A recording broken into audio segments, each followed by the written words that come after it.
గురువుగారిని తలుచుకునేటప్పటికీ శిష్యుడి యొక్క కళ్ళు చెమర్చాలి. ఆయన పెట్టిన భిక్ష. మహానుభావుడు మా గురువు నాకు నేర్పారు. ఆ గురువు వాళ్ళ గురువు గారి దగ్గర నేర్చుకున్నారు వినయం. ఇది మనకి పరమేశ్వరుడు ఇచ్చిన అపూర్వమైనటువంటి విద్య. దీనితో కొన్ని లక్షల మంది సంతోషించాలి తప్ప. మీరు నిజంగా చెప్పండి, 1,70,000 మంది వ్యక్తులు ఆ డాక్టర్ గారి పేరు తలుచుకు సంతోషిస్తుంటే, అతను తన భార్యకి బిడ్డలకి ఆ డాక్టర్ గురించి చెప్తుంటే, ఇంకా అంతకన్నా పుణ్యకార్యం ఇంకోటి ఉంటుందా లోకంలో? ఇంకా అంతకన్నా కీర్తి పొందడానికి మార్గం ఇంకోటి ఉంటుందా?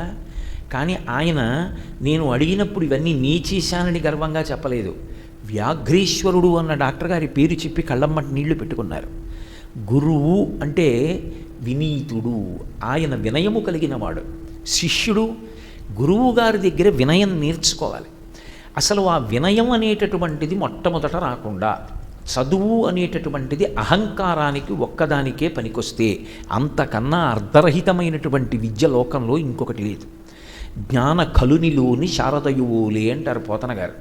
పరమ ప్రమాదకరమైన వ్యక్తి ప్రపంచంలో ఎవడు అంటే అహంకారగ్రస్తుడైనటువంటి చదువుకున్నవాడు.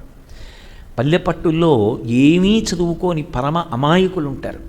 వాళ్ళు సాధారణంగా ఎప్పుడూ ఎవరినీ పేరు పెట్టి పిలవరు. మీరు ఎప్పుడైనా పల్లెపట్టుకు వెళ్ళండి, వాళ్ళు ఎవరినైనా పిలవవలసి వస్తే నాయనగారు అని పిలుస్తారు, అమ్మగారు అని పిలుస్తారు, దొడ్డమ్మగారు అని పిలుస్తారు, బావా అంటారు తప్ప పేరు పెట్టి పిలవరు వాళ్ళు. అసలు వాళ్ళంతా బంధుత్వంతో అంత ప్రేమతో పిలుచుకుంటారు. చాలా అమాయకుడై ఏమీ చదువుకోనటువంటి వ్యక్తి నేరం చేస్తే బహుశా ఓ దొంగతనం చేస్తాడు, ఈ జేబులోతో కొట్టేస్తాడు.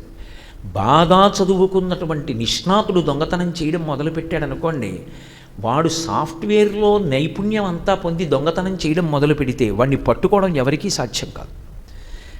మనిషిలో తెలివితేటలు అనేటటువంటివి సంస్కారానికి పనికి రావాలి, విద్య సంస్కారానికి పనికి రావాలి తప్ప విద్య అనేటటువంటిది కేవలంగా అడ్డు పెట్టుకుని తను ఎలా బ్రతకాలనుకుంటున్నాడో అలా భోగవంతమైన జీవితం గడపడానికి అది ఆలంబనం కాకూడదు.